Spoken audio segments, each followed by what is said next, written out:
Welcome to One-on-One Episode 8. Today I'm very privileged to have Mr. Ambrose Rachier, the Gor Mahia chairman, and some two other guests. But we start with you, chairman. How have you been? Well, I'm good. I'm in good health. Not much to complain about at the time. Generally busy working, because as you know, I do football. Yeah. But I also do law practice. Yeah. Right. You look very young. What's the secret? While on this other side, you are aging. It may be deceptive, but what I can tell you is that lifestyle matters. Okay. Yes, lifestyle matters. It matters what you eat. Okay. It matters how long you sleep. Okay. It matters whether you exercise or don't exercise. Okay. But also mental health. You need to. Very key. Yeah, you need to be calm about life so that you don't get shocked about things when you react in a way that you begin to frown and all kind of things. That gives you a lot of problems. We'll be sipping from your wisdom. So we are very glad to have you here today. Thank you very much. And we have I call him the senior Gor Mahia fan, Mr. Senior, that's left for Jarasoja and the guys. I'm not a senior Gor Mahia fan. I am a Gor Mahia fan. My name is Tom Bwana. Yeah. Glad to be here. Happy to be watching and supporting the club, especially at this time. 21 league championship. That's a lot. You have to remind us. Whoever cares to listen. I think we can even dissolve the club and stay away for 5 years. No club will get close to the league titles that we have. I'm not sure Mr. Chairman will want to dissolve the club, but we'll come to that. Right. Muturi, my longtime friend and senior in the industry, how have you been? I'm well, Jeff, and it's a privilege and pleasure to be in this discussion with people I've worked with at any various points of my career. Tom here, we worked we were trying to market football. Adore, he's been one of the most enigmatic sources I've ever dealt with. You know, somebody who has so much in terms of he can tell your passport number, your full names, your family background of every player he's ever signed. And I think it's great to be in such an audience and in such a talk and a topic about a club that is not only the leading club in Kenyan football, but also in East and Central Africa. I don't think there is any other club that has been decorated as much as Gor Mahia when it comes to domestic and perhaps even in continent, because no other club in this part of the world, and if you talk about East Africa, except maybe Congo, that has ever brought a continental title. Yeah. It's only Gor Mahia. And you said Mr. Chairman remembers every single detail about the players he's dealt with. Passport number, everything. You know, it's amazing. I think he uses that just to confuse people. I think when he owes players salary, he comes and tells you your name is Jeff, Modoni, Kenyan, what. He just wants to manage people, I think so. Because it's practically not possible for somebody to know all your forenames and the clubs you played for. Yet he's a busy man with a busy club and, of course, other professions, as he's told us. But he said he sleeps for over 8 hours, so I think you need to do that. Yeah, because it took me how many years of journalism to know his forenames? I actually only know 2. No, 3. Ambrose Dickens Rachier. He has another one. Adore. Actually, it's Dixon. Ambrose Dixon. Okay. Otieno Rachier, a man who was born in a moving train. Yes. Really? At night, yes. At Molo Station. Wow. Yes, 75 years ago. But like I told you, you don't look 75. Right. Yeah. So thank you. Why I remember, it's part of, I can call it talent, but it's a question of management. That you see, players feel, and even the technical bench, they feel good that you actually know them in that detail. You care to know them. Yeah. Imagine you don't know the names of your players, or sometimes, you got a guest who has come to watch the match. Yeah. An important guest sometimes, we have the president himself coming and you're sitting next to the president, and he's asking, who is that? Because the person is playing very well, and you don't know the name of your player. That would look bad. Kind of embarrassment that you'll be going through. Yeah. So you do take time to get to know your players and more about them also, to show that you actually care about them. Right. Yes, Chairman. Before you came in, you said you have an important match on Sunday against Ahly. I know you're not a coach, but how prepared is the club in terms of, it's not just another club you're facing. It's I think Ahly. if you watched our match against El Merreikh Bentiu, Yep. I can assure you we'll play better than that. And that is how prepared we are. Most people wrote us off after we lost in Sudan. But what they came and saw here is something that they did not believe their eyes, that you could hit them 5-1 at the same match. So we are fairly well prepared. I spoke to the team last Monday, and I'm going to speak to them again before the match comes in, to be able to not only psych them, but just to be able to make sure that they are in a good state of mind to be able to win the match. People have written us off. In fact, my close friends have told me that, it's gone already, even before it starts. But football is football, and we are going to play, we're going to do our best, both here and the away match, which is going to be on 21st of September. Chairman, is it a case of raising our hopes too much and then you suspend us somewhere in the air and then we fall in the big third? Because looking at the magnitude of matches, I think this is the biggest match we've ever had in the club's history. In terms of, accolades to the clubs. Playing Ahly, not any other club wants to play. I mean, we played Zamalek, we played, small teams like Yanga, Simba. but playing Ahly, I think this is the biggest match ever. And then we've been absent from Continental Championship for such a long time. And coming in, credit to the club, we beat a small team anyway. I mean, in El Merreikh, the South Sudanese club, is not a club you want to compare with the ranks of Ahly. So are you raising our hopes too much for this? Not quite. I'm sure you're a believer in the Bible and certain stories that were in the Bible. There was a man called David, and then there's a man called Goliath. Exactly, that's our situation right now. You see, so if David could hit Goliath down, the giant, so you don't go to a football match to say that here we are now, we have already been beaten, and you surrender. Yeah. You must go with the hope that, look, we can do it. Yeah. Yes. That's the way to go. So for us to, in fact, I've got a very close friend of mine who told me, he Menda. He told me, you know my friend. Yeah. So the one who teases me most. And he told me, he Menda. So I told him, my friend, come and see and watch. But again, we'll play football for enjoyment. Yeah. And if you remember, we already we beat Zamalek. Yeah. In Nairobi at Kasarani 4-2. Yes, so if we had gone to that match already believing that, no, we cannot beat Zamalek, then, of course, you will not beat them. But to be fair, Mr. Chairman, the squad that beat Zamalek back then compared to the squad you have now, do you think Gor Mahia has what it takes to, edge Ahly? Yes, we have what it takes to beat Ahly. You see, when you come with an attitude that, look, this one we are going to crash, that is a big negative. Yeah. Yes, you have to come, and you never know the results of football. You may be watching there and don't believe your eyes. So we are going with the spirit of winning. The team may not be the same. At that time, we had assembled quite a number of very, very experienced players. Yeah. But we are building at the moment with the new coach that we have, Leonardo Neivas. Mm-hmm. He is doing his best and is transforming the team very, very fast. If you look at the team that played at Sekafa just about 2 months ago, it's all different.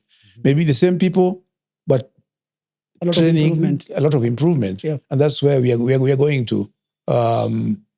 We are preparing and we are advancing. You as a baby, you start walking and then you run. So here we are. But Chairman, we don't have some players. Some players are on international duties as we speak. Some key players are on, so they've not been part of the club the entire week as we face probably the biggest match of our life, the biggest opponent of our life. That is true. Yeah. We don't have Rooney or Onyango. We don't have Austin Odhiambo. We don't have Sylvester Owino. And we also don't have, at the moment, we don't have Alfonso Milla, who was injured and replaced. But we already taken him for treatment, and we think that by Thursday this week, he should be back in training. Now, that's a good point that you raise about having some people away. The good thing is that they have been, apart from injury, they are keeping fit. They are actually playing, starting. I trust the three of them again will start this evening. So I think they're already used to the style that this coach adopts. So I think that if they are here about Friday, they'll be back on Thursday with us. There are some 3 days with which they should be able to acclimatize again. That's my thinking. My question is, or rather not question, it's just an observation. Yes. I have been following African football for the last few years. And what I notice is anytime we have continental football, when the drawing is done for the continental football, we find the big five, let's call them like that, Ahly, Zamalek, Esperance, Wydad, and so on and so forth. When it comes to the first round, they're given teams from this part of the world. And then even this time, it's the same. You go past the preliminary round, first round, you get Ahly. And then in the last few years, the teams that have been making the last 8, the last 4, are the same names really. Are we seeing an effort by, I don't know, can't call it a conspiracy, but an effort by the Confederation of African Football to lock most of the clubs out because it's usually the same song? Mamelodi, Al Ahly, Esperance, Wydad, Zamalek in the other competition if they cannot get into the Champions League, and maybe a smattering of a Simba and Yanga there, and JSS Galaxy, and then we go on like that. So as a chairman of a club that is trying to get to the latter or to go deep into the tournament, is the draw favorable? Well, it's not. I've just been, for me, I wouldn't be able to say anything like that boldly, but it's something that has puzzled me because that is really what happens. We get knocked out earliest, if I remember, since I've been chairman for 16 years, hence the name Mugabe. And all through, we've been knocked out by North African teams. Yeah. It's always, yes, as you say, an Egyptian team, Zamalek or Al Ahly. You always go get Esperance, as he says. There was this other one where we arrived very late. It's in Tunisia. Yeah. So always we get knocked by the very preliminary or in the first round of the tournament by North African teams. So as to whether there is a way, a system of saying that it will be East Africa versus North Africa first, or whether you should really pair the North Africans themselves and knock themselves out as neighbors, we don't really, I can't really because in other confederations around the world, you never see the kind of pairing we have in this part of the world when it comes to continental tournaments, because it should be the interest of any confederation to have as many teams as possible getting into the money bracket. Remember, the money bracket of this competition starts from when you get to the knockout stages. Yes. So for clubs like Gor Mahia or other clubs from Uganda, clubs from Zimbabwe, clubs and all those other African countries, even to raise the team or to raise the budget of the team, now we are talking about the performance. Maybe we want to go to, and how much it costs, for example, to have Gor Mahia go through 3 rounds before getting into the money bracket if they win on aggregate. So you find a situation where it makes that you cannot even budget towards a club even making the quarters. Yes. So I also think that we need to speak out against such things or just make them a conversation so that every time we have the draw gone into Cairo, Zamalek are given this team. But Muturi, I also think I used to complain like that when I was still an amateur fan.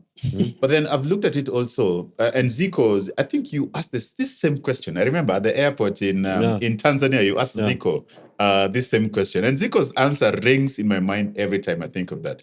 Zico said, Brazil will never win the World Cup by beating Malawi. Yeah. Brazil will win the World Cup by beating Italy, strong teams. Yes. So who do we want to play to win the Champions League? But the we question is, cannot play. do we get the chance? Do we get the chance as a Kenyan club? Do we get the chance to meet the big boys? The big boys. Listen, in 2019, we made it to the quarterfinals of Yes. the CAF Confed Yes. after playing Usma.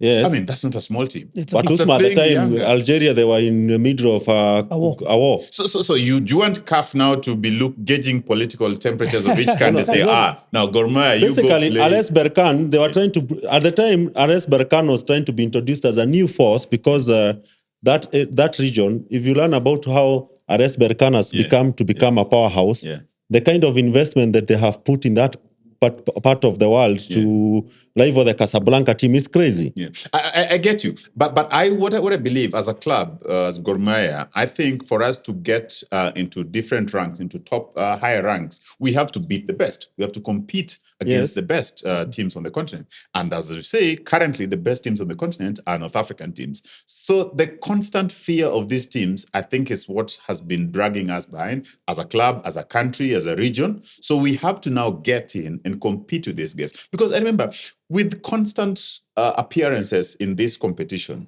we get better. Yeah. The period between 2017 and 2019, when we got to the quarterfinals, I think we had continuously appeared. Yes. We had the Sport Pesa Super Cups, we had all those things playing against the Youngers and all that. I agree with that. Yeah. What I am saying is, you cannot, if you want to give a chance to a club like Gor Mahia, for example, to compete with Ahly toe-to-toe, we don't mind whether they beat us or not, but you must give them a run in the competition. I think, don't dismiss Mutiri. Don't dismiss him. I think he's got a very good point. Mm-hmm. And it's an economic point. Yeah, you just want to get into money bracket. Yeah, get there. I mean, it's good to get there. Yeah. And I mean, it's very, very annoying and very, very disheartening to be knocked, always to be knocked in the first round and you are off. Yeah. So his idea, and which could be, there's normally something that we call even affirmative action. Yeah. It's even affirmative action by way of promoting something. When girls, for example, don't score the same thing that the boys, then, we have affirmative action. So what Mutiri is saying, which I understand and I agree with, is this. Instead of knocking us off, you could deliberately get the minnows themselves, first of all, play against each other. The wild card. Yes, yeah. So we get a wild card. Not even wild card. Look at what UEFA have done. Yeah. UEFA have started a league phase of 8 teams because they noticed the tournament, always the same teams are getting to the knockout stages. So now you have a league format of 8 teams where everybody gets to play. You don't get to play home and away basis. You're playing against 8 teams. It's 6 matches each, isn't it? So from there, you can aim to become the top 2 of a mini league. Yeah. It gives you more games actually to get going because, let's say, for example, what happened when we played, was it Berkane? No, when we played Zamalek, isn't it? 4-2 here? 4-2, no, away there. Yeah. It was a game where we started with the away, with the home leg. And we started with the away leg. We started home, right? Mm. But when we went to away, most of these players had not been used to playing in a cold lawn. Yeah. At the Cairo International. Yeah. Yep. So they froze. So when you have a league format like the way the UEFA are doing, at least to give the team time, you have 6 games to think about. To get used to that situation. To get used to that situation. Very good. I think... what they are doing with the Women's Champions League. Yes. Yep. Even CAF are doing it in the Women's Champions League because you cannot have a competition where today, in 90 minutes, for example, God forbid, you lose a player to a red card. That's it. Or you go to somewhere, you see some of these guys, they have never played, if you have ever been to Cairo International, it is a cauldron. Maybe you can compare it with something like in Istanbul or something like that, or Bombonera in Argentina. It's like basically a welcome to hell. So you need to give also teams from this part of the world a fighting chance. We are not telling them you owe them a favor. No, give them a fighting chance so that they can express their talent the way they're supposed to, because every year it is the same. Preliminary round, meet a team from Djibouti, then go to Sudan. First round, get a team from Egypt, from Tunisia, from Morocco, or even South Africa. Yeah. Then you're knocked out. And then you're knocked out. And then we have to come back again, win the domestic league, and then go back there again. The same thing. The same thing happens. But to be fair, Chairman, I think financially speaking, the format has changed. Now you get some money from the preliminary stage, right? No, not quite. I can tell you to go to Southern Sudan, we spent 7 million shillings. In Nairobi, we spent about 3 million shillings. So we already, just to go through that, we sent 10 million shillings. 10 million shillings. And where you get that from? We rely on either a sponsor giving us an advance, which you have to pay, or we go to the sports fund, which at least gives you something also to be able to spend. It's an expensive affair, and that's why I still want to extol the issue that is being raised by Mutwiri, that look, let us knock each other at the Minos level, but we go. You see, if, for example, you go to play in Uganda, play in Tanzania, play in Congo, with those other teams, which, they are also strong, but not as strong as the ones in South Africa. You can also get to survive, get into the money bracket to be able to not only just improve also your performance, but to improve your pocket as a club. That's something that we need to deliberately. Let's not look at each other as equal, because our stages of development in football are completely different. I don't know which team he supports or what he supports in the... So he's an Arsenal fan. As an Arsenal fan. Yeah. So if you take today, Gor Mahia, we are the champions here. And if you just say, okay, we're going to play against Arsenal, what hope? What hope do you have if it was a monetary thing? You just need to we won't see the money at all. Yeah. So I want to advocate what Mutwiri is saying, that we should be having a format where we start with your peers. Yes. Start with your peers, and then later on, let the giants also knock each other out there. And then we still know maybe in the end, one of them will emerge. But we have given the Minos an opportunity to play football as advanced. It will improve our status. Now, Chairman, speaking of Minos in this East African region, would you say we are still at the same level with the likes of Yanga and Simba? No, I wouldn't say so. I think they are very much ahead of us. Quite a shame for us that we were leading for a long time in East Africa, and now we've been overtaken. But this is purely a question of reform, particularly structural reforms. When privatization came in, at least club being put out, as a corporate entity or semi-corporate entity, then getting investors to come in. That is really the way to go. And recently I had an occasion to visit Yanga for purposes of benchmarking. And we come up with a way forward in which, if we adopt the Simba or the Yanga model, we should be able to do better than them. Let me give you the true picture of it. Yeah. We cannot compete with them now in acquiring players. That's true. There's a scale at which we have been paying that we can afford. Now, they can afford players, so that if we are looking for a player from any part of Africa, they'll be there ahead of us, because they are able to pay huge dollars, which we cannot pay. So in that way, they already run ahead of us. Because if you have very quality players, then you are ahead of the other people who are recruiting people from the villages, which is what we... villages and towns. Let me not belittle the villages, but we get some young, fairly green players who need about 5 good years to be able to mature. And you putting them to play against seasoned players. Look at the time when we had people like Mehdi Kagere, Jacques Tuisenge, Ahly Daucho, thank you very much for knowing them. Ahly Daucho, Walosimbi, Zigimana, and all that. All those players at that time, we could afford them better than the Simba and Yanga. But they have now overtaken us in that regard, and therefore we are taking what you can call the leftovers. Actually, Simba started coming for Gor players when they hammered them 2-0 in Nakuru. Yeah, were there. Super Cup. Yes. Yeah, those people were there. Yes, people like Onyango, Berlin Wall went at that time. Yeah. And a number of players. So we lost players to them because of monetary strength. Okay.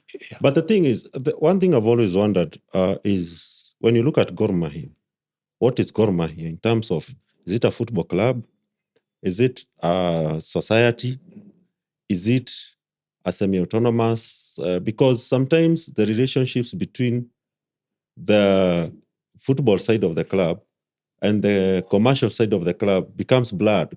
What do I mean? Because this is a club, we know that a few private individuals come, meet somewhere, contribute to its kitty. We have sponsors contributing to kitty. You have just mentioned that even the sports fund will also come and contribute into the club's kitty when they have to do an assignment where they're representing the nation or any other others, or when they need to travel somewhere. So what is exactly this entity called Gor Mahia? Maybe. Yes, thank you for that question. In 1968, Gor Mahia was registered under the Societies Act just as a society. And so societies don't do business. Yeah.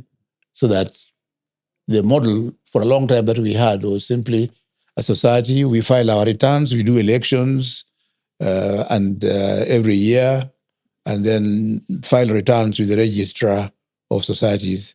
And the only way you get funds is, the two ways in which you get funds is either, it's directly from gate collections. Yes. And the next one is when you get a sponsor. Yes. I remember when I came in, we had Tuzo, for example, followed by Sport Pesa that we have up to now.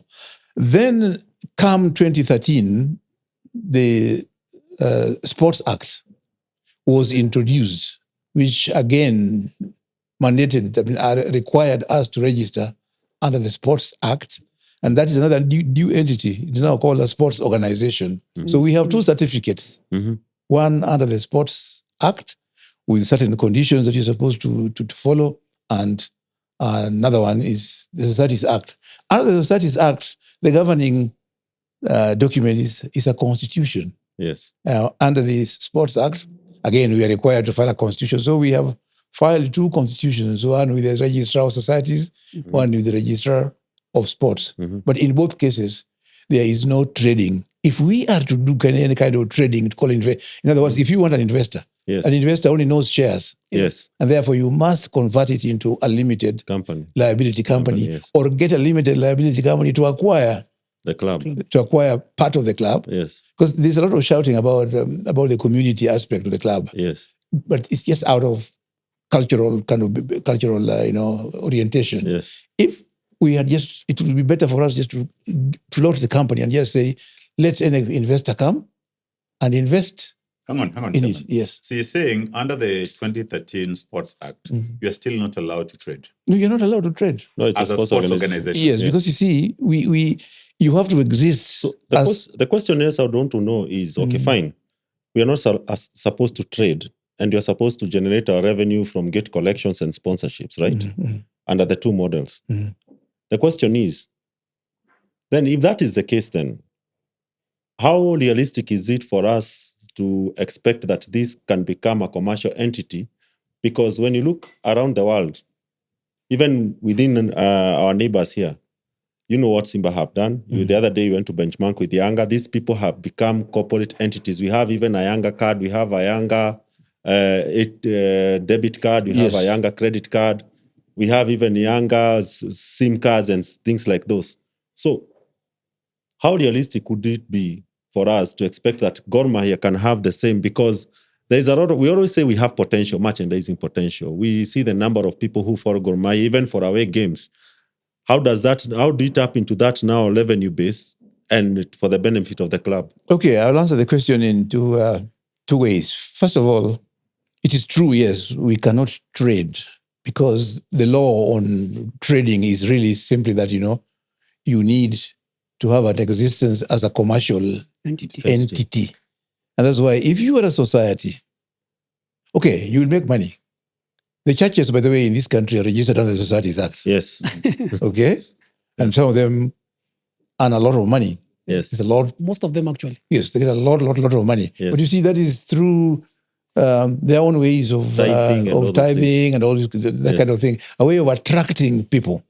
Now, for us, we gate collections are an income, yes, but it's not a commercial income. It's not like a profit that you would want to say you have made. Yeah. Secondly, whenever we sell jerseys strictly, we get that income, but those who make more money are actually the pirates Yes. Yeah. who would go and get Replicas. replicas and come and sell them quickly, and Yeah, you at are the gate thrown at- out because at 50, yeah. you are thrown out. You don't make any money out of it. So the models that we're talking about in Simba and Yanga are commercial in the sense that they are limited liability Yes, companies. that's So true. we need to have a Gor Mahia Limited. Yes. Okay, we have to have a Gor Mahia. So how do you have that? Yes, we actually do have Gor Mahia Limited already. Registered as a what?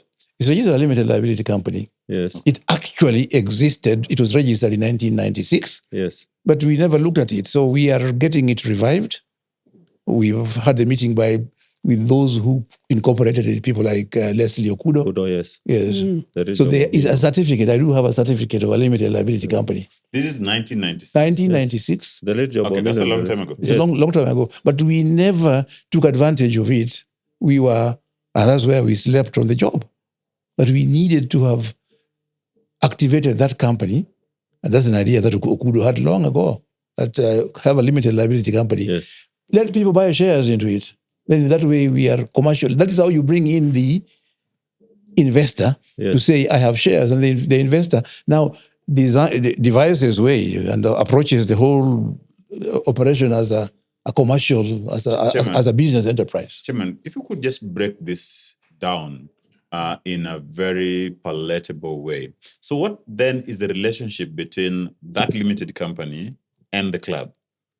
Does the club own it, or it's owned by separate directors? When you have a limited liability company, you give it shares. Yes. Okay. You first of all give it shares. Yes. Then you don't have to sell all the shares. Yes. You can now allocate shares in terms of money. So, for example, if we had, say, 1 million shares Yeah. in Gor Mahia, you can decide to sell, say, 50% of that. Yes. And then you get money from an investor and tell them that you will get income from this company worth 50% of The revenue. the revenue that we will get. That is how the investor then comes in. They will come in to approach with a commercial approach. It is now no longer us running the whole thing. It is that investor who will come in with a structure where it says, okay, what are we doing? And what you will see Simba doing, even these ideas of what you just talked about, the card system. You see, this card system, you can actually have a Gor Mahia card, and it will get a new revenue. You can have a Gor Mahia bank. You can have anything that investor thinks that will work for the club. The community, and I'm just about to finish, the community can be given even 2 shares only because they're contributing nothing. Yeah. So that for them, That's the same thing that Yes. happened in Man United. Yes. The community is it 3%? you can have just even Minority Chairman, share. you've explained the how. yeah. My question is on the actuals. What is the actual situation, the relationship between the club, that community, and this company? The company, I think you've still not got it right. Huh? Take the company. We are now participating in that company, Yes. Okay. the club and the investor. Okay. We are participating in the company. So the company exists. The club, for example, can give one director Yeah. for the company. And that is all the role they will play in the management. Just nominate one person to be a director there. But the whole business will now be run by the investor, By the shareholders. And by the largest shareholder. I don't know how to put it again. Actually, the question here should be, since Gor Mahia, that's why I asked what The Gor Mahia exactly Limited, yes. is Gor Mahia as an entity. Because if, for example, you tell the community that is the core fan base of Gor Mahia that, yes, look, from now on, our club is a company. The same thing. You see the Man United fans when the Glazers came in, some bit of people broke away and formed another club. Yeah. You see, because they felt as if the community has been disenfranchised by the new entity or they knew the direction where the Glazers was taking the club. So what I would want to ask is, how feasible is it in this country and the prevailing knowledge of things we have to have Gor Mahia transition into a company? Because if it did that, trust you me, in the next 3 or 4 years, we'll be punching above the weight of. Can I put it this way? Yes. There exists a model already. Yes. Maybe I'm unable to explain, but why we went to benchmark was to ask Yanga, how have you done it? Because they were in the same, they're also registered as under the Societies Act. Exactly. So what we have, which perhaps I need to educate people about, is what did they do to move out of that situation and still retain the community aspect, and also the fan base as they are. And the fans feel they belong to the clubs. They feel clubs. They belong to the company. To the company. They feel they belong to the company. Not the club. And then, so in that way also, they're the ones promoting business. You know, we always say that, you see, if we have 5 million Gor Mahia fans that are injecting only 10 shillings in a month, that's a lot of money. And if you put that to use, to an economic use, this is what gives birth to things like those cards that you're talking about, and other things, you know, so that you can then invest. The idea is to create a body which attracts an investor, and then give an investor a controlling status in that, because they themselves also want to make money through the same. The same funds. Them it's a business. Them is the bottom line. What I always don't like is this Tanzanian comparison because I call it moto ya karatasi. It's always something that is Instagrammable, like something nice for the day. I mean, the Simba situation was from 2019 all the way into COVID. Simba was the model club. Yes. Okay. Then boom. Today we are all praises on Yanga, and I'm like, But the thing is, it's admirable what they're doing. It's admirable what the story is out there. Sustainable? Do you know, for example, I commissioned a story to be done on Ahly, the club. This was not about their achievements. When the last time when they won, was it their 12th or whatever African title? So I commissioned a reporter to go and get me a story on what an Ahly is. I'll tell you what an Ahly is. Ahly is a business that is owned by 12 million fans across the Arabian Peninsula. So whenever Ahly are playing in the Club World Cup and they are playing against Al Ain of Saudi Arabia or something like that, they have even more fans than even the Saudi Arabian, even if the tournament was being played in Saudi Arabia. So this is the model they did. They established a company, gave membership to their members. The fans, each of them, they pay $100 Egyptian per year to be a member of that thing. Now there are 12 million of them. Oh. And I mean 12 million. I'm not talking about 1.2, 120, 12 million fans. So the first thing is, it's not about the club itself, but how does the fan base feel about the club? Because Al Ahly are the most popular club or sporting entity in the entire Arabian Peninsula. We're not talking about Egypt. So this club has also started a volleyball team. It has a basketball team. They have started a women's team from scratch.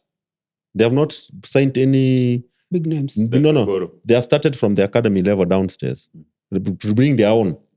And in the next 5 years, they'll be challenging my Melody Sundowns and all that. So these guys, whatever they have, within the ownership itself, it's the people themselves who own it, but they're able to raise enough capital that does not even require any external. The Blood and Gold on Tunisia, because it was a series I was doing about the ownership of these clubs. The Blood and Gold of Tunisia, on the other hand, if you look at Esperance Jazzy, has got like 20 companies on it. Then it's what you're saying. Come, bring your money, we fit you in somewhere. But the fans also have something, but their rivals are the ones who have more fans than them, because they are the corporate side of Tunis. So the issue here is, whatever model works, as far as Gor Mahia is concerned, go for it. The question is, are we ready as a fan base? Are we ready as a nation? Because Gor Mahia has got a lot of connotations depending on where you come from. For them, for others, it's a political force. Others, it's something that is a community totem or a community identity. Others see it as a platform to achieve things, our ambitions, whether they may be political ambitions or maybe somebody wants to make a name because you've been appointed into some office and you come and give the club a few things and you want to use the club as a footstool to just get your name out and about. So the thing is, can we get all these interests converge somewhere where the club now can stand on its own? Because I don't believe, even as much as he's been there for 16 years, even if he said, let us do this, he'll not find some people opposing the kind of things, because once Gor Mahia flies on its own wings, trust you me, it can be one of the biggest companies in this country. It has the potential. The potential is there to rival brand names like Safaricom, Tusker, and so on and so forth. If Gor Mahia itself was a brand, in terms of brand equity, brand recognition, and all those other brand names you say, it has that potential. The question is, will all these people who have got various and competing interests allow it to thrive as a company? I think you made a very important point, Tom. Let me just come in. I know you want to respond. What Mutiri is saying is very, very important. You see, talking about 12 million fans, just give any amount and say that group is actually able to establish a bank. Mm-hmm. What are we looking for? Yeah, you're looking for clientele, a client base. And what are the other business people giving you, requiring advertisement on here? It's a question of a brand. Yeah. And that's why you will always find that because of the brand, the Gor Mahia brand, created by fans who are just simply making noise and singing themselves, that is what attracts the sponsor. Mm-hmm. That's why you get these people like SportPesa coming in, because they're looking for eyeballs. Eyeballs, yes. They're looking for those eyeballs. So that number that we're talking about, if you can harness them together and they participate in your business, that is how the business is born. Because at the moment, what do we offer? Just the brand that we are able to advertise, put here and say SportPesa or that alone. Then the sponsor comes, but the sponsor is just interested in the marketing aspect. Now, the sponsor that comes with monetary aspects where the fan has a card. You see the dependence that the fan is now gaining something in this business that this person is doing, and this person is also making a profit at the end. And that is where the corporate aspect of the enterprise becomes very, very, very important. And we just need to educate people about it. Then we can make some headway. Chairman, ordinarily, any other person speaking the way you are, I would actually tell them, you can be chairman of the club. But you are now in that seat, 16 years. Those are 5 elections. Not quite. Under the new constitution is about 4 elections. 4 elections. Yeah, but now, why has it been so difficult? Yet you have this knowledge and you're spewing a lot of wisdom like this. Just to add to that before you answer, Chairman, do you have support at the managerial level to convert the club into a limited liability company? And I'm asking this because I know last week the AGM was postponed. There's been talk of rift within the managerial unit. Do you have the entire support to drive this agenda of converting the club into a company? Actually, we do, because the managerial armies, there are only 4 of us, 4 or 5 of us, like to put it that way. So we have already resolved as an executive committee to go that way. But you see, we are dealing with what you call a community. Yep. And if you know how even government operates, the government you'll always be opposed.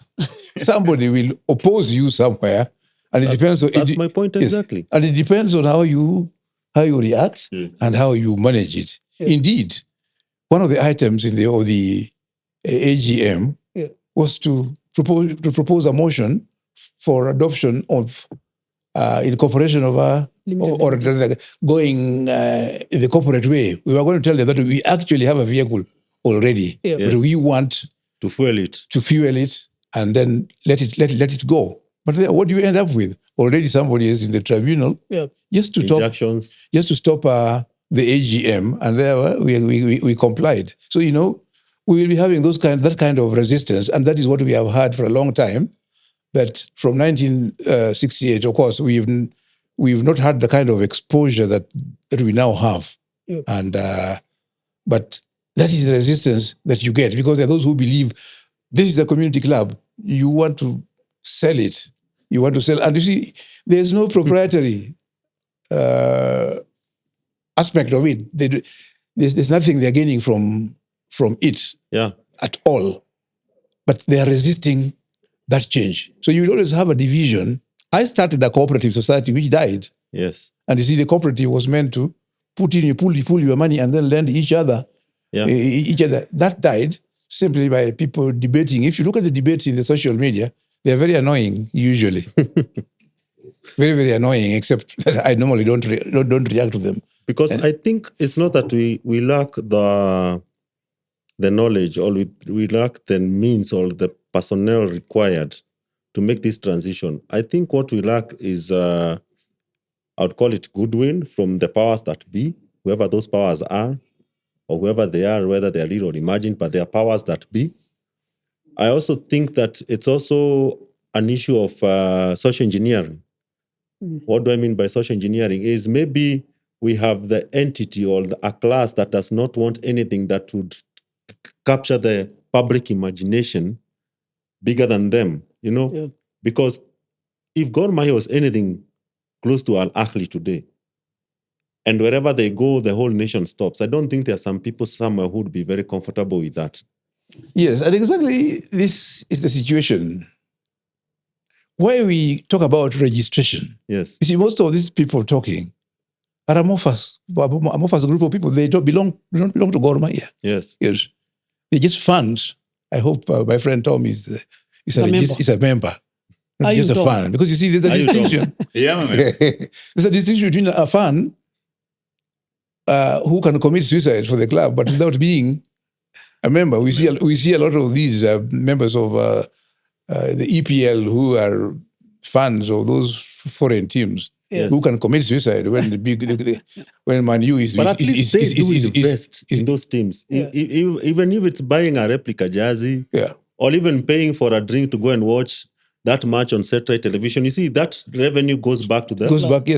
Goes somehow. There's a route back to the club. Yeah. But you see, most of these people you find opposing, they actually have no legal status as members of the club. As members of the club, but their voices are heard because of the social media. This person who sued us and recently to stop he registered as a member last week on Monday. Chairman, don't you think someone is using whoever went to the tribunal? I hate to think about or to say anything like that myself. Usually, as a lawyer, I normally don't want to make wild allegations. I would rather put my hands on to it. The valid point I can make is that this person registered on Monday in order to be able to file a case to say I'm a member. But he's never been a member of Gor Mahia. But Chairman, you are given time for internal resolution. What's the status at the moment? You are given time by the SDT for internal resolutions. Yes, right? we are going to file we already engaged a lawyer who is working on our responses to be able to. The prayer was that there should actually be an interim thing. You can see where people are going to. That there should be an interim committee. Yes. Yeah. Now, when you want to call an election, you need an AGM to make a resolution, certain resolutions. Yes. So when you go to stop that process, have you really thought about what you want to do? So our argument is simply that if these people want us to go for elections, or if they want us to move to the next step, but they want to remove those who are there, somebody has to organize those elections. And you have seen it that in all the governments that we have in this country, the government which is eventually beaten, is the one which organizes the. Yeah, The actually, elections. we have a syndrome in this country of interim committees, electoral boards, and all those things to adjudicate some of these matters. But the question is, it is that kind of environment, Jeff, that makes me wonder: are we ready for a corporate Gor Mahia? Because if we can't deal with simple issues like, if, for example, I want to challenge a door, I get up and raise my hand and say, I want to challenge a door. I fulfill the whatever the fulfillments for the club registration, the duration you have to be an active member, not just a passive member, an active member, and all these things. They're all spelled out. But we wait for until election time, and then we crawl from the woodwork and now claim that we are members. We are members and we want met to all the criteria. and this club, and then we go get a few busybodies and noisemakers to amplify. But the question is, when we do that, what's next? Like he asked, what is the end game? So I think that, in my opinion, that some of these things are done to continue what we have in perpetuity, because it benefits a few or a certain class of individuals who want the social order to remain the same. Status quo. The status quo. Because as long as you can be seen as a messiah, or you can have messianic kind of influence, intervention in a club. Let's say the club wants to fly out, and then there's a media appeal, oh, we don't have fares, and then somebody comes and drops a 10 million and says, now guys, travel. As long as we can have people coming in as latter-day messiahs, we want to create our football like that. And unfortunately, or fortunately, Gor Mahia is a microcosm of Kenyan football.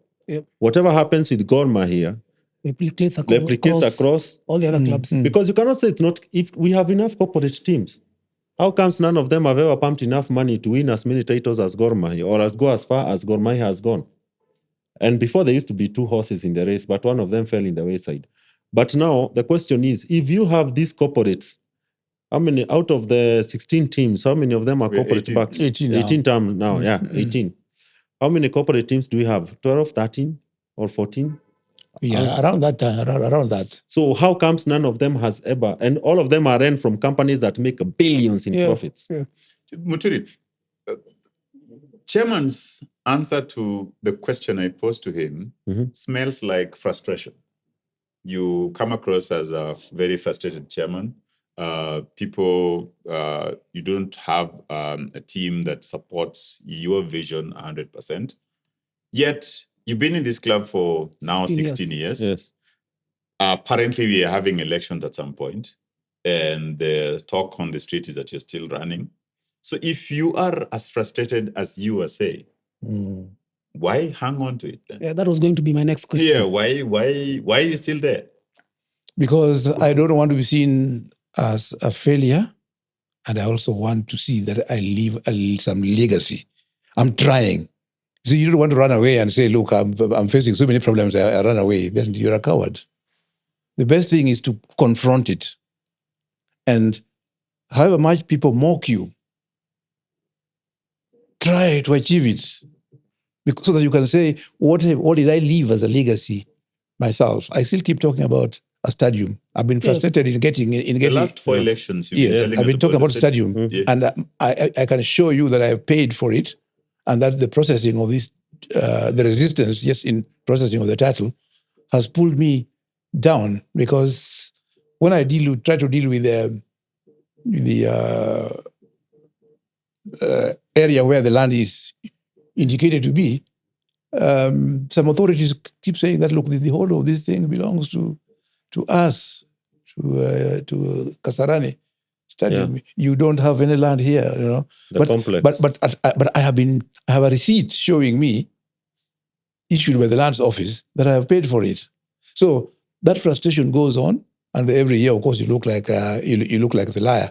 We have now decided that, look, we're going to buy land in the ordinary market, and one of our supporters is helping us to just go and buy land and say, we have land and now we want to put a stadium. And that's the time that you can get into a joint venture and do a stadium. It is possible. Yeah, it is. Yeah, despite the frustration. Sometimes, Rome was not built in a day, they say. So these frustrations that you get, if you go, you'll be going down with your head completely down by saying that I gave up because there was so much resistance. So that's number one in terms of, for example, the facilities we are talking about. But this process, yes, we were not committed to it. We actually never tried it before to be able to say that we tried and failed. So it's something that I've just learned from benchmarking somewhere, much as Tom thinks that it is it's hot air. It's hot air. I think it will work because looking at even the teams that in the EPL, in the Bundesliga, in La Liga, and all that, we've been trying to look at how are they run, although there's so much away ahead of us. That's why we resorted to a local one to see what change they face, because it's something that we see. So I want to specifically confront this question. Why are you still there? Yeah. I want to leave a legacy, even if of starting, making it corporate and ensuring that it starts, despite the resistance, leave a legacy.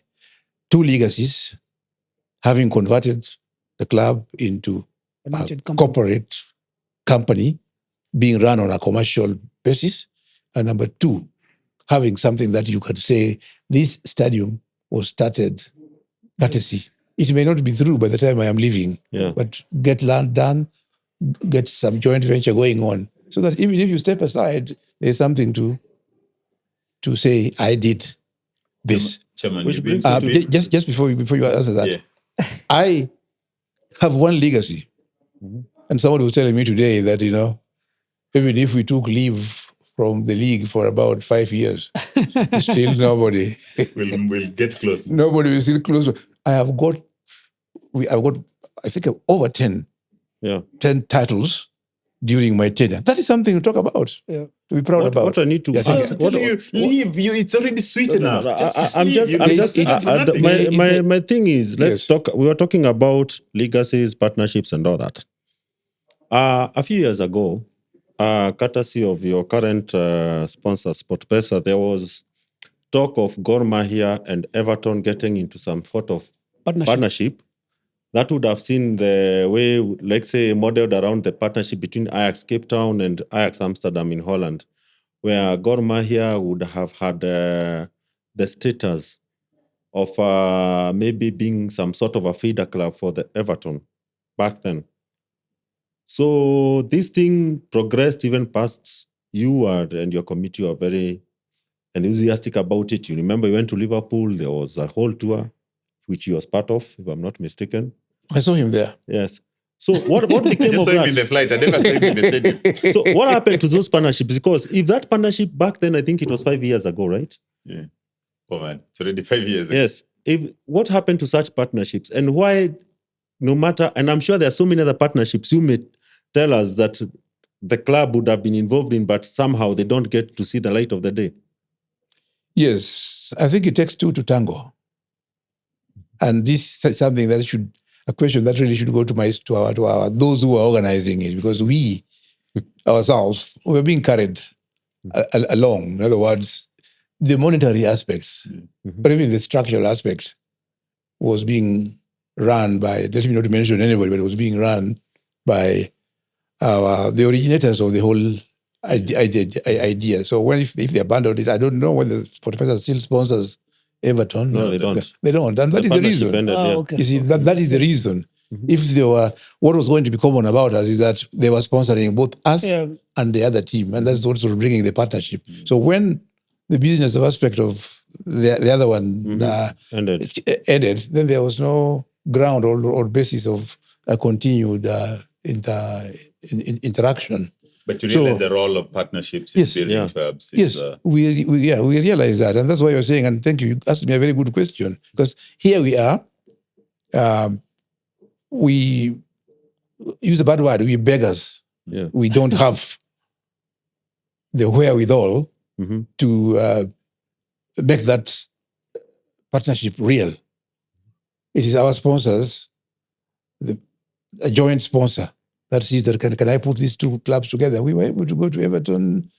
We were able to go places, and it was a good thing. But maybe maybe there's a good reason why we don't know what happened between Everton and Sportpesa. Would you say those are the best times as a... The best times, yes. Yeah, and the thing is... The period of 2016 to 2019. And the thing is, okay, when we say that sponsorship, this is something maybe I would want clubs to speak out more. When you say you've gotten a sponsorship, you would go there with the ticker tape, with the banners, people like Tom here, with press releases and all that, and we say we have 60 million sponsorship with Gor Mahia, for example. How much of that really goes back to the club? Because I think that is something we need to discuss. I'm just being attacked here now. With respect, I don't think it's being attacked. It's just being because I need to know. You see, there's the elephant in the room as far as corporate sponsorship and sports entities in Kenya is concerned. Yeah. People will come and say 100 million deal for 3 years or maybe for 1 season. But what actually translates down to the club's coffers? That's why my press releases always just say a substantial amount of money. We don't say how much. The actual figures. Okay, can I tell you why people fight so much to become chairman of Gor Mahia? Mm-hmm. It's because the headaches have gone down. Mm-hmm. The headache has gone down. Yeah. When I became chair in 2008, nobody wanted to become chairman of Gor Mahia. And for several years, I was elected and opposed. Yeah. We from March to from I was from March and taken there. And talking about legacy, I've done what people can see at the moment with my committee. Yeah. But right now, it looks lucrative, and I'm trying to respond to his question. How much goes to it looks lucrative because, for example, for us, the sponsor pays the salaries directly to the players and the technical bench. Mm-hmm. The balance that is left for us is what we use for daily subsistence. We use for training and daily operations. But that is what the onlooker, who is not even a member, thinks that these people are making money. A lot of eating our money. Now, they don't pay for the stadium. They want to jump in. That's true. Yes, they don't want to jump in. They don't want to pay that 100 shillings. Then this person says, "Oh, I want to be elected down there," with the hope that there is something good in there. When push came to shove, when we were saying use your own money to be able to run the club, people are saying no, we are not going to go there. So it's something that you can read. At the moment, what we're trying to do is to move to that corporate world, but they think it is corporate world for you, your own pocket.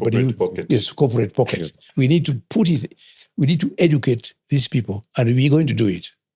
We are going to be able to do it, not by force, but by getting the numbers of people who have an interest in the club, who can spend. Yeah, on the club. Yeah, Chairman, 16 years, you joked about being called Mugabe. Yes. You said you've complied with the Sports Act. But as per the Sports Act, and you can correct me if I'm wrong, you've already served your 2 terms.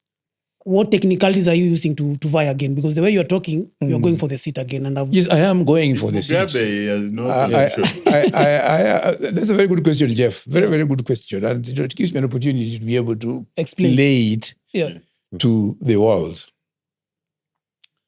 So forget about 2008 up to 2013. Okay? 2008 to 2013, there was no Sports Act. Okay? So there's nothing that you could say somebody is breaching the Sports Act. So, so forget about the Sports Act.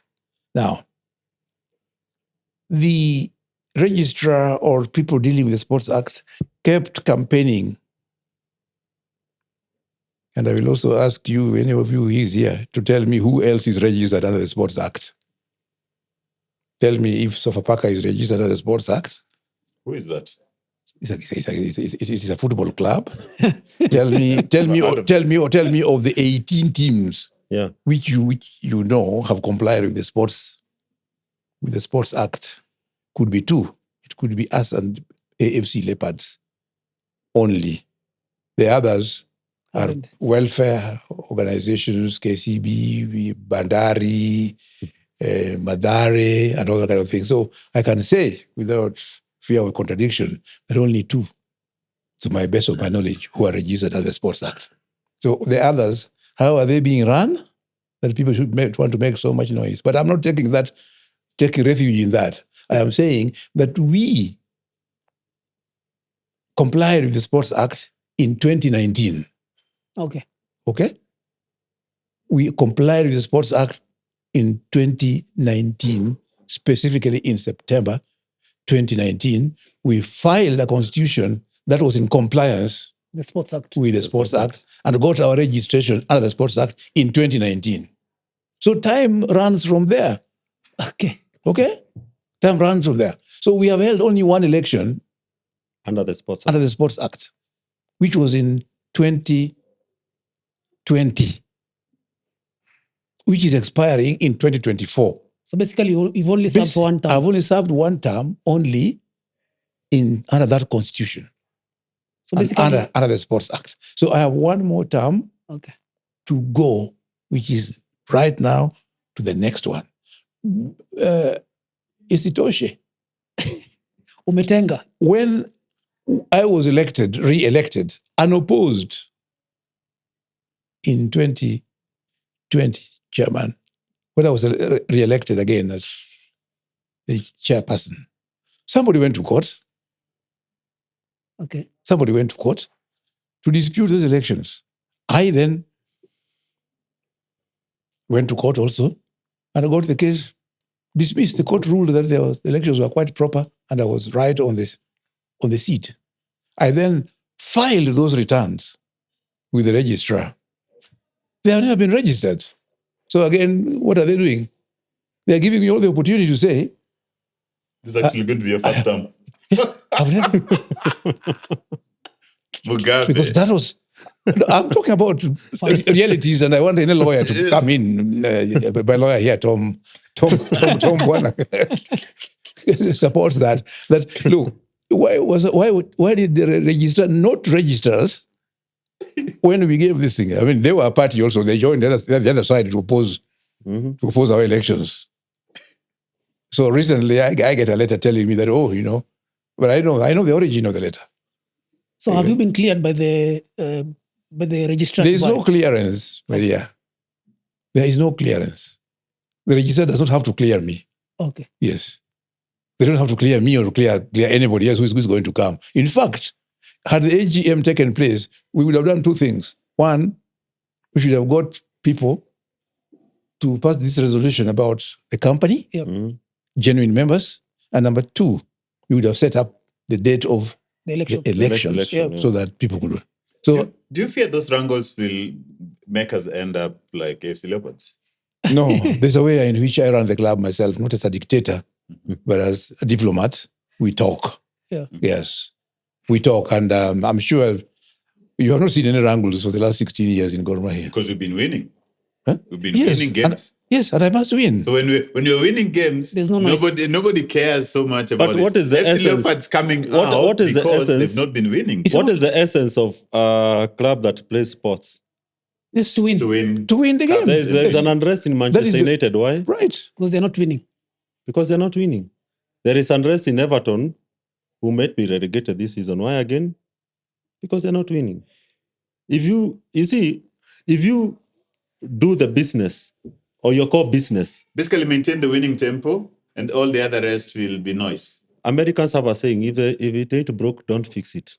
Mutwiri, is it the same thing that is happening with the Athletics Kenya? Because I know you are a huge athletics fan. Athletics Kenya, on the other hand, you have to consider that we are talking about Gor Mahia being an entity. Yeah. Whatever it is, it's whether it's a community entity, wherever, isn't it? Athletics, you're talking about people who compete as individuals. Yeah. That's the difference. Sport. It's an individual sport. So what is happening in athletics is to bring the congruence of interest together depends on individualities. For example, there are people in the North Rift who will feel this one in the South Rift are not doing this.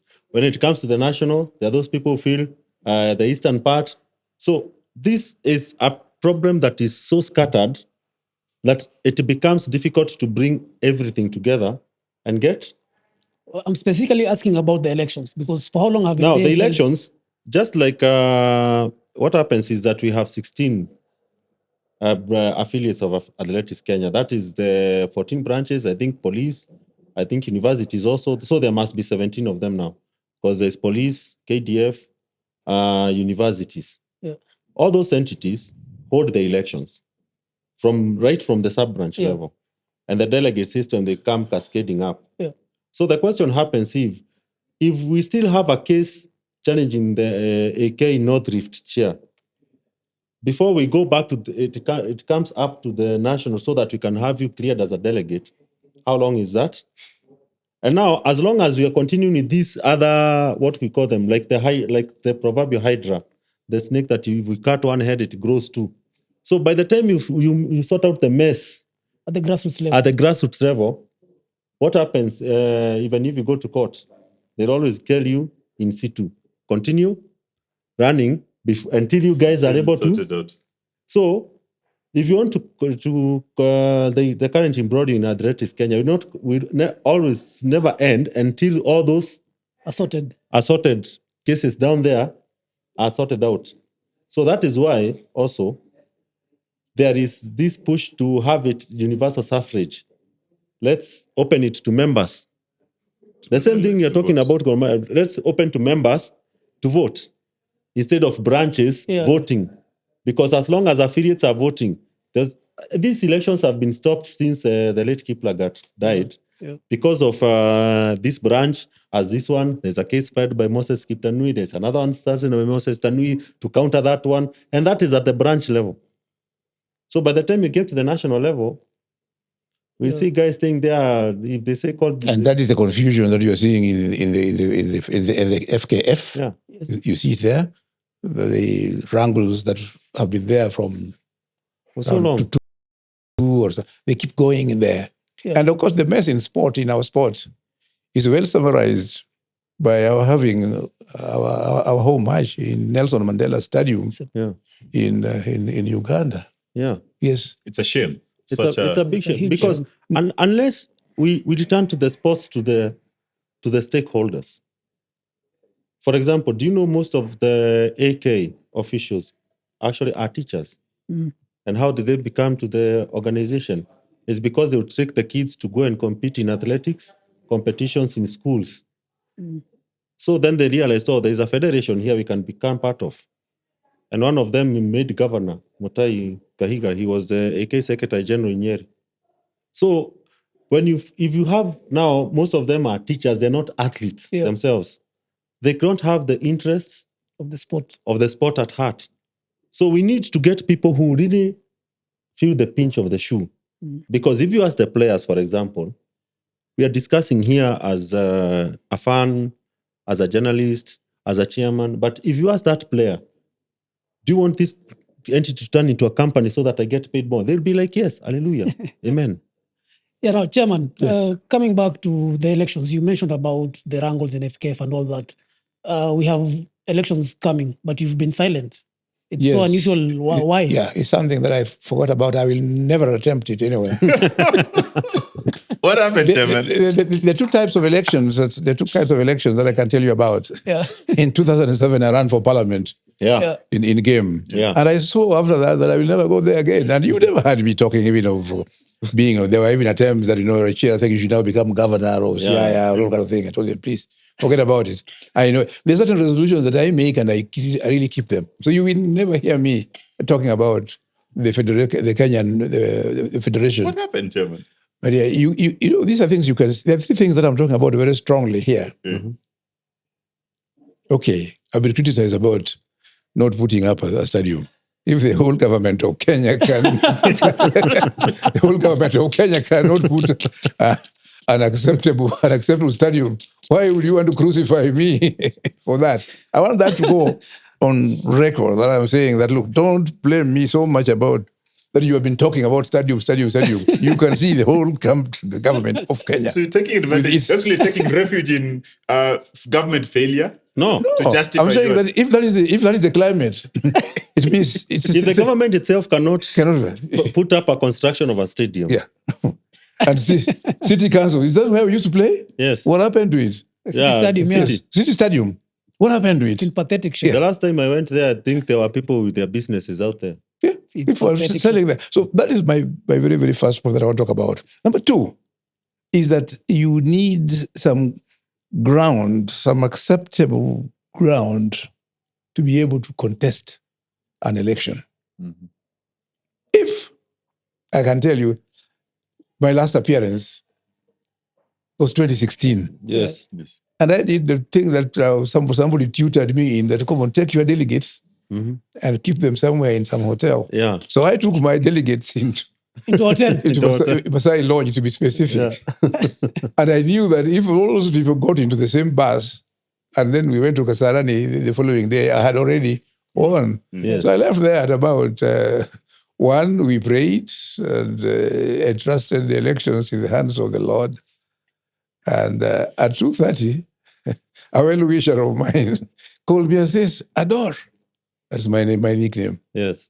Where are you? All your delegates have been taken. At 2:30 a.m. 2:30 a.m. So I drove again very, very fast. I went there. And when I arrived, only 3 of them were there. They were 47, or 47, but only 3 were there. So I asked the Askari, what happened? He says, because my bus was there. I said, somebody came with a bus. Somebody came with a bus and was paying. A more air-conditioned bus. Yes, and was paying 100,000 shillings deposit with a promise to pay 50 after you showed you voted. That you voted. Ballot. So, Chairman, those are strong allegations you're making. I am saying what happened. Yes, I'm saying what happened. Yes. And let anybody come and... You were only 3 candidates then? Yes. You were only 3 candidates? Yeah, we were 3 candidates. So when I went there, what I saw was that, and the person I was identified to me, the person who was giving the money was identified to me. I say, this is somebody fairly untouchable.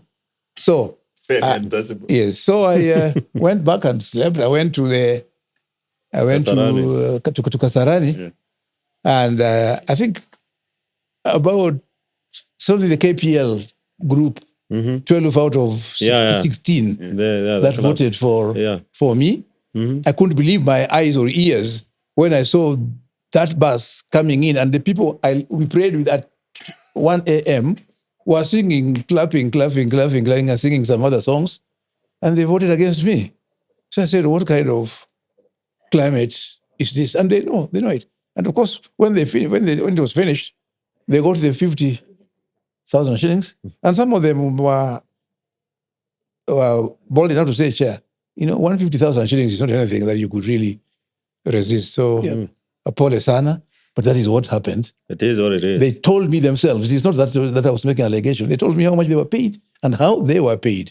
So, if this kind of thing is what exists in an electoral system, do you know where you're going? Where you want to go and waste your time? Because I really spent quite substantial amount in doing. So that's one of the reasons I say that unless I am really convinced that there's going to be something fair play or no kind of thing, there's no need of going to waste. We know how much your opponent paid, 150,000. How much did you pay? No, I didn't pay anybody any particular amount. But you spent a substantial amount of money. Yes. For example, a friend of mine gave me a helicopter to crisscross the country. To crisscross the country. And, you had to buy fuel and do it, to take it there. And of course, when even you go lodging and housing those people, feeding them. Yeah. That's a cost element. It's a cost element, even having those people in a hotel, in Masai Lodge. So that is one. Sorry, Chairman. Yeah, don't worry. So, and I saw the same thing in the elections in 2007. I actually won as far as I was concerned. And for 3 days, the results would never be announced. And when it was announced, my results were given to the opponent. They didn't even rig. The returning officer just announced that I got the votes of the person I beat. It was 11,000 against 34,000. I got 34,000 votes. The person got 11,000 shillings, but he was the one declared the winner. And I said I was not going to contest it. Because it will take 3 years and a lot. Yes, I'm not going to contest this in those 3 years, you're still enjoying every privilege. So The And returning fact- officer actually walked into my office after 3 months and said, I apologize, my conscience is... So I said, the nature of things are here. You've never seen me try to go to parliament again. You've never seen me try to go to the federation. I'm stuck in Gor. Nobody has seen me moving anywhere. I think I need 150,000 shillings to pay Gor Mahia voters to oust. I think so. And, I think That's precisely the reason I am saying, even trying to transform The club itself. the club itself, Is, as long as you have elements that can take that pieces of silver to sacrifice what is the so-called greater good, Yeah. we will be here 10 years from now in this particular podcast talking about why we have not transitioned being a company. Because sometimes we are in a society where, okay, I don't know how far 150,000 can take you in this kind of climate in terms of even making a tangible difference in your life. But at that particular time, that delegate we will not be thinking of that. will not be thinking of that. Yeah. Yeah. That is why we keep on making the same mistakes every election cycle. I think Chairman wants to leave. But I have a question, Chairman. Yes, You've please. worked with great, club coaches and players. If you are to be put to task, name 3 of your best coaches you've worked with since 2008.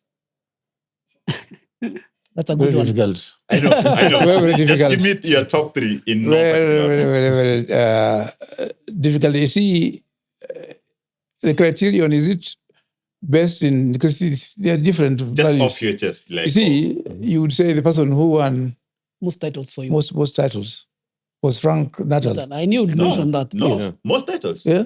Who? Is it My Maria? friend Dylan Kerr. Dylan Kerr. Natal Yes. only won the league. 2015 only. And, okay, he won the league. I think he did it for 2014 and 2015. 2014 is Bobby's. We'll never contest Bobby that. Williams. Bobby Williams. Bobby Williamson. Natal played only 6 Okay, matches. so Natal, won the match Unbeaten. unbeaten. So 2015. put him as The league. put him as number 2. Okay. Yeah, and then put Dylan Kerr, Yeah. who was an all-rounder in terms of personality. Yeah, he's a good Yeah. man. See, Natal good man. was Was a coach. a coach. Yeah. Never mingled with anybody. I didn't get to know him. Yeah. Lived in the hotel throughout. So I would put Dylan Kerr as number 1 because of having won the most matches, Yeah. and also for being very, Personality. very, very personality. Yeah. For being very good. There's somebody who never won any match, but was a very good I coach. know the person you're talking about. What was his name? 2016, Zemaria. Zemaria. Yeah. Yes, that was another good. So those 3, I would put them to be. Why would you put Zemaria there? I think in terms of if he had stayed, the quality, he was developing the players, particularly the younger players. Yeah. Yes, he was very good Him with being with a former Brazil international. Yes, he was developing the younger players so that I know if he had been there for another 2 years, we would have had a fairly solid team. And players? Which are your top 3?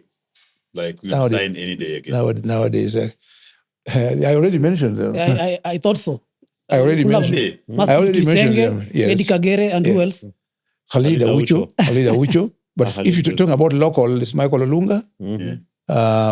Teddy Akumu also played for Yeah, us. Teddy, yeah. Also played very But well. Walusimbi gave you a lot of problems in terms of... Walusimbi gave you a lot of problems in terms of demanding for his money.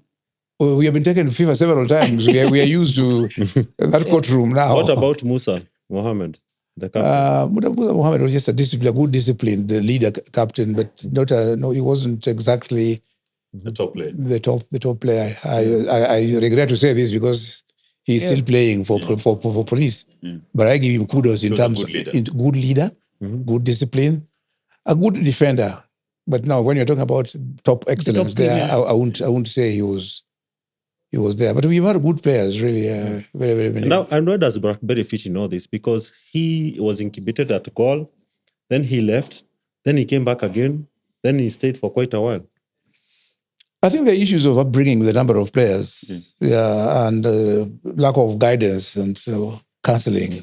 You can get a good player just going down the drain, who just need guidance. Take somebody like Gattuso. It's quite a sad- his sad case is now in a criminal kind of custody. Yeah. But he would be playing even up to now. Yeah. But so you wonder what went wrong. And what I'm talking about upbringing is an issue of discipline. Yeah. I mean, you can't imagine a player walking out of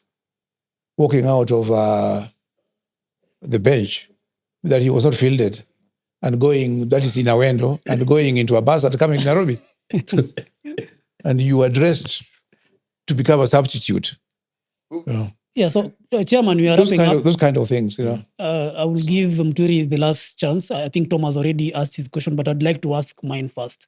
You've been at Gor through all those 16 years. Yeah, and different regimes in FKF. I mean, you are there when those Super Sport Pesa and the likes. How does that compare to now in terms of leadership at the federation? Because you are a member of the federation through Gor Mahia. How does it compare to then? There is an expression in law which is in Latin. I will say it in Latin, then give it a translation in the English language. Okay. In Latin, it is called res ipsa loquitur. Res ipsa loquitur. The thing speaks for itself. Okay. The thing speaks for itself. Is that it? Yeah. Can you be a bit elaborate? More elaborate. What do you see? It speaks for itself. Okay, that speaks for itself. I agree. Yeah. What do you see yourself? I mean, I'm not criticizing anybody. People don't want to believe that you're criticizing as a person. Yep. What is the status of our football? What are our problems in this country as you see it? We can be champions, but when we go out there, we can't compete. Yeah, it's quite a because of the level of our own league. The level of our own league. Our league is down. And I play a role. I play my role at the club level. What about the national level? He's just been talking about elections, federation elections in athletics, and all these other things. There's total confusion in our sports industry, and football has not been exemplary. So I'm just saying the thing speaks for itself. You actually don't understand what's happening. You don't understand what's happening. Mara, these people, somebody stopped. So are they being unfair to the federation by stopping it? People talk about normalization. People talk about wrangles between people within the federation. So I always say that's why I told you I stay away. Yeah. Because it's a confused pot. And also I use the word res ipsa loquitur, the confusion itself. You can see it. Where up to the moment, we're talking about elections in December. You're not even sure of the date, but they have to be done at the end of the year. Yeah. So you're talking about that we don't know when we are going to. People are campaigning already. What's the agenda? That kind of thing. You're not even clear. Just like, in fact, in my case, it is clearer that I have said I am going to stand, but who are going to contest the federation thing? Yeah. I talk to them and they say, wish you well, everybody. Yeah. So we just hope, and I want to end on a positive note, that we really want to sort out the football mess in this country because I am part of it. Yeah. Yes, I am part of it. I cannot run away. Yeah. I must see that we clean up our shop. Thank you. Thank you, Chairman. Your last question? Thank you. This has been quite engaging and it could go on for so long. My question would be, now, if you secure the next term, if and when the elections are successfully held, what are we more likely to see? Gor Mahia winning another 3 titles, Gor Mahia starting to build their own stadium, or Gor Mahia transitioning into a company? All of the above. That's the easiest question to answer, man. All of the above. And really, I want you to just believe this. The Bible is full of such a good teachings, although most people don't think that I believe in the Bible or that I know the Bible. There was somebody called Thomas. Yes. He's known for doubting. I'm not named after that. I was not doubting. I'm like in yes, I understand. I understand where you're coming from. And it's a good question for me. The approach I'm doing for the stadium now is to go commercial. Yeah. So that you don't have to bank on somebody and wait for somebody else. I want to look for land that can house a stadium, buy it from our own sources. Chairman, just to cut you short, is that within Nairobi or outside Nairobi? Outside Nairobi, but somewhere near, somewhere. Okay. Greater Nairobi. Yeah, the Greater Nairobi. Yeah. We're thinking about that. We have going to start the process. The process talking already. Okay. And then we are going to do raising of funds. As I said, this idea came from one of our leading funds, and we are going to get. If once we get that, the building we may not be able to afford the cost of building. Yeah. But we can get into a joint venture, Yeah. which is now a very common system of building in this country. Yes. Where Even in Europe, that's what clubs do. again, something like the corporate world, Yeah. where we go, the person is responsible for money, we are responsible for the land. Then we talk about sharing, income sharing from there. We could even put. Actually, that is what big clubs do. Yeah. That's what they do. We can Barcelona, even put Because we're talking houses. about- Madrid. Yeah. Barcelona the other day they are doing Camp Nou with a partnership. Yeah. And With for the an first equity time firm from the US. they started having, Barcelona never used to have any name across The Yeah. shots. the shirts. Yeah. But Rakuten and all those others came in to finance that club.